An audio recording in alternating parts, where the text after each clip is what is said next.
నమస్తే. MP news మన పిల్లలు స్వాగతం. ఈరోజు పేపర్లోని న్యూస్ చూద్దాం. కవితను తప్పించేందుకే బీజేపీ కీలక నేత బిఎస్ సంతోష్ అరెస్ట్, కేసీఆర్ ఆదేశం. ఫోన్ ట్యాపింగ్ వ్యవహారంలో రోజు రోజుకు ముదురుతుందని చెప్పేసి ఇంతకుముందు ఎన్నికల ముందు చెప్పుకున్నాం. ఇప్పుడు అదే నిజమైంది. అప్పుడు గత టీఆర్ఎస్ గవర్నమెంట్లో ఎమ్మెల్యే కొనుగోలని వాళ్ళని పెద్ద దుమారం చేసింది ఎవరు? కేసీఆర్. కొనుగోలు లేదు, ఏం లేదు. కవితను తప్పించడానికే బీజేపీ వీళ్ళతో మాట్లాడుకొని బీజేపీ బిఎల్ సంతోష్ అరెస్ట్ చేస్తే కేంద్రం బేరసారాలకు వచ్చి తన బిడ్డ అరెస్ట్ కాకుండా ఉంటుందనే ఉద్దేశంతో పెద్ద స్కెచ్ చేసి కేసీఆర్ స్కెచ్ చేసి ఫోన్ ట్యాపింగ్ చేసి అపోజిషన్ వాళ్ళై ఇంకేవాళ్ళు వేమూరి రాధాకృష్ణన్ కూడా ఆంధ్రజ్యోతి ఎండి వేమూరి రాధాకృష్ణను ఆపోజిషన్ పార్టీ కాంగ్రెస్ వాళ్ళే అందరి ఫోన్ ట్యాపింగ్ చేసి ఎవరేం చెప్తారో తెలుసుకొని దాన్ని గుట్టుగా ఉందా అనుకుంటే అది బట్టబయలు అయిపోయి అధికారం పైసకి బట్టబయలు అయ్యి ఏం చెప్తాడు ఈ వాంగ్మూలంలో నేరైనా అంగీకరించినట్ట కరెన్సీ గారిది బీఆర్ఎస్ ఎమ్మెల్యే రాజు ఎమ్మెల్సీ పట్టం మహేందర్ రెడ్డి భార్య వీళ్ళందరి రాధాకిషన్ పోలీసుల కస్టడీలో ఉన్న రాధాకిషన్ డ్రామా ఎమ్మెల్యే కొనుక్కున్నదంతా ఎమ్మెల్యేను కొనడం అనేది అప్పటి పెద్ద డ్రామా. అది కవితను తప్పియడానికే ఇవన్నీ డ్రామాలు ఆడిన విషయం రాధాకిషన్ చెప్పిన విషయం వార్తలో చూడొచ్చు. బీర్ వార్, రాష్ట్రంలో కొత్త బ్రాండ్ల రాకపై పంచాయతీ. రాష్ట్రంలో బీర్ లేక చాలామంది మందుబాబులు ఇబ్బంది పడుతున్నారు. అన్ని మందులు ఉంటాయి కానీ బీర్ మాత్రం దొరకట్లేదు, చల్లగా లేదంటారు. బీర్ లేవంటారు కొన్ని బ్రాండ్లు. కొత్తగా బ్రాండ్లు తెలంగాణలో కొత్త బ్రాండ్లు వస్తున్నాయట. వాళ్ళేమో బ్రాండ్ కంపెనీలు ఏమో మేము కొత్తగా గవర్నమెంట్ అనుమతి తీసుకున్నాం వాళ్ళు అంటాడు. జూపల్ కృష్ణ ఏమంటాడు ఎక్సైజ్ శాఖ మంత్రి, అసలు మీ ఎవరికి అనుమతించలేదని చెప్పేసి అతను అంటాడు. మరి ముందు ఏం జరుగుతుందో చూడాలి. తెలంగాణలో కొత్త బ్రాండ్లతోటి బీర్లు వస్తున్నాయన్న వార్త మనం చూడొచ్చు. 400 ఎలా వస్తాయి? దక్షిణ రాష్ట్రాల్లో బీజేపీకి వచ్చేది 20 సీట్ల కంటే తక్కువే. గుజరాత్, హర్యానాలోను, ఢిల్లీ రాష్ట్రాల్లోనూ ఈసారి సగం కూడా కష్టమే. కేరళలో ఒక పుస్తకం ఆవిష్కరణ కోసం తెలంగాణ సీఎంను అక్కడి గవర్నమెంట్ పుస్తక ఆవిష్కరణ పిలిచిందట. అక్కడ సీఎం రేవంత్ రెడ్డి చెప్పిన మాట ఏంటంటే ఈసారి బీజేపీకి దక్షిణాల్లో 20 కూడా రావు, 20 సీట్లు కూడా రావు.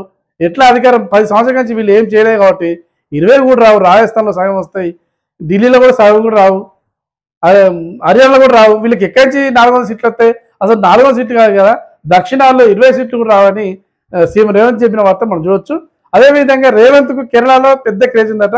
ఆ క్రేజ్ తోటే పుస్తకావిష్కరణకు తెలంగాణ సీఎంను ఆహ్వానంగా వెళ్తే ఆ ఆహ్వాన సభలో పుస్తకావిష్కరణ సభలో మాట్లాడిన మాటలు ఇవి. ఎమ్మెల్సీ ఉప ఎన్నికల్లో 73% ఓటింగ్. వరంగల్, నల్గొండ, ఖమ్మం ఉప ఎన్నిక, ఎమ్మెల్సీ ఉప ఎన్నిక ఎటువంటి హింసకు కానీ ఎటువంటి గొడవగా తావు లేకుండా ప్రశాంతంగా జరిగిందట.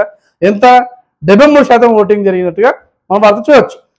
కేసీఆర్ పై అనర్థ వేటు వేయాలి, వీలైతే ఆ పార్టీ గుర్తింపు రద్దు చేయాలి. రాధాకృష్ణ వాగ్మూలం ఎందుకు నిదర్శనం? కేసీఆర్ను ఇంకా ఎందుకు అరెస్ట్ చేయట్లేదు? బీజేపీ జాతీయ కార్యదర్శి ఎవరంటారు? బండి సంజయ్. కేసీఆర్కు ఇన్ని ఆధారాలు దొరికినాయి, రాధాకృష్ణ చెప్పిన వాగ్మూలం ఉంది, అన్ని ఉన్నాయి. అన్ని ఉన్నాక కూడా కేసీఆర్ను ఎందుకు అరెస్ట్ చేస్తున్నారని చెప్పేసి బండి సంజయ్ అనే వార్త మనం చూడవచ్చు. మరి కేంద్రంలో ఇంతకుముందు గవర్నమెంట్ వచ్చి 6 నెలలు అవుతుంది, తర్వాత ఎన్నికలు కూడా వచ్చి ఇవన్నీ స్తబ్దంగా నడుస్తుంది. మరి ఈ గవర్నమెంట్ రాకముందుకు కేంద్రంలో బీజేపీ ఉంది కదా, మరి వాళ్ళు అరెస్ట్ చేయొచ్చు కదా, వాళ్ళు అరెస్ట్ చేయొచ్చు కదా, అది లేదు. ఇప్పుడు మాత్రం కేసీఆర్ని ఎందుకు అరెస్ట్ చేయట్లేదు అని చెప్పేసి అన్న వార్త బండి సంజయ్ అనే వార్త మనం చూడవచ్చు. అమెరికా రోడ్డు ప్రమాదంలో తెలంగాణ యువత దుర్మరణం. ఈ మధ్యలో చాలామంది ఎక్కువ ఆశలతోటి అమెరికా పోవాలని ఒక గోల్ పెట్టుకొని చాలామంది అమెరికా పోతారు. సరే సంపాదిస్తారు, తర్వాత ముచ్చట కానీ చాలామంది అక్కడ పోయిన వాళ్ళు మరి ఏ రకంగా తెలియదు కానీ కొందరేమో కాల్పులలో చనిపోతారు, కొందరేమో అక్కడ పబ్బులకి వెళ్ళి రకరకాల పోలీసుతో దెబ్బలు చనిపోతారు, కొందరేమో రోడ్డు ప్రమాదం చనిపోతారు. ఇక్కడ యువతేమో కూరగాయల కోసం అమెరికాలో కూరగాయల కోసం బయటికి వెళ్తే ఒక కార్ ఢీకొని దుర్మరణం చెందిన వార్త మనం చూడొచ్చు. హైదరాబాద్ విజయవాడ హైవేపై 17 బ్లాక్ స్పాట్లు, చౌటుప్పల్ నవాపేట జంక్షన్ మధ్య గుర్తించిన అధికారులు. హైదరాబాద్ విజయవాడ జాతీయ రహదారిపై ఎక్కువ రద్దీ, రోజు రోజుకు రద్దీ పెరుగుతుంది కాబట్టి చౌటుప్పల్ నుంచి నవాపేట మధ్యలో కొన్ని స్పాట్లను గుర్తించాలట, ఎక్కువ రద్దీ ఉండే స్పాట్లను.